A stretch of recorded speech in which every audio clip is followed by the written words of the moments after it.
In the previous video on laws of friction, we looked at this equation Fs is proportional to R, where Fs stands for the maximum static frictional force or the limiting frictional force. We had a graph like this just for our reference, right? This is the frictional force and this is the applied force.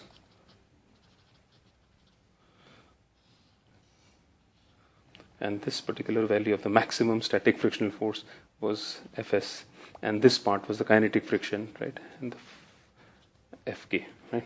Okay, coming back over here, Fs is proportional to R, right? Therefore, I can write Fs is equal to some constant mu R, and therefore mu is equal to Fs upon R.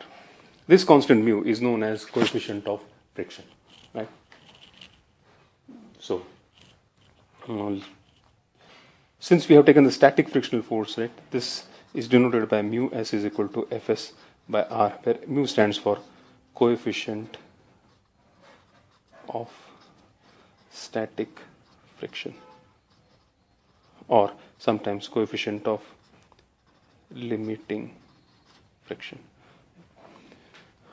Two things about mu s. One, depends upon type of the material and nature of the surfaces.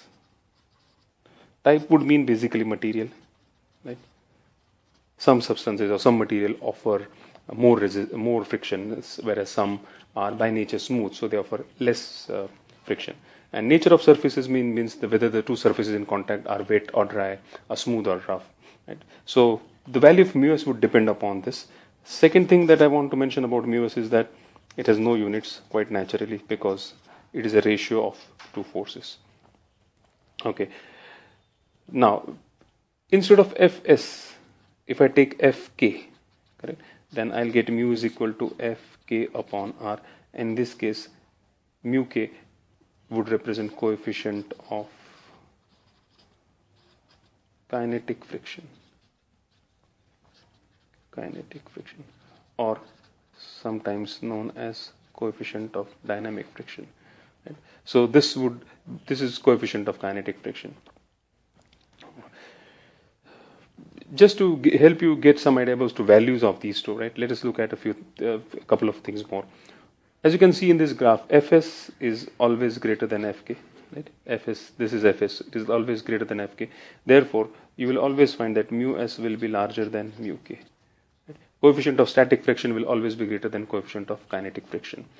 Quite obviously, because when the object starts moving, the friction decreases, and therefore mu k would be less.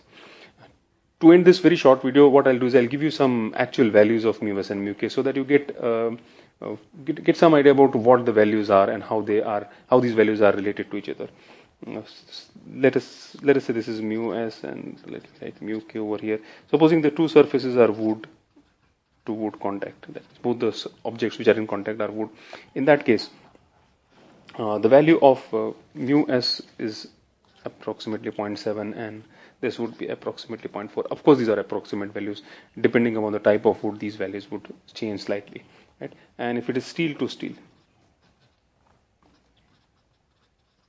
then this value would be approximately 0.74, 0.75, and this would be approximately 0.57, 0.55, right? So these are some values that you get for different types of material, and the values would hover around these particular values.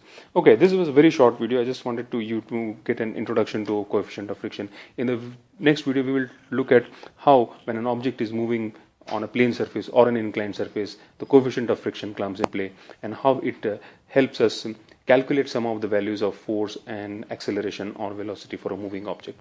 Thank you.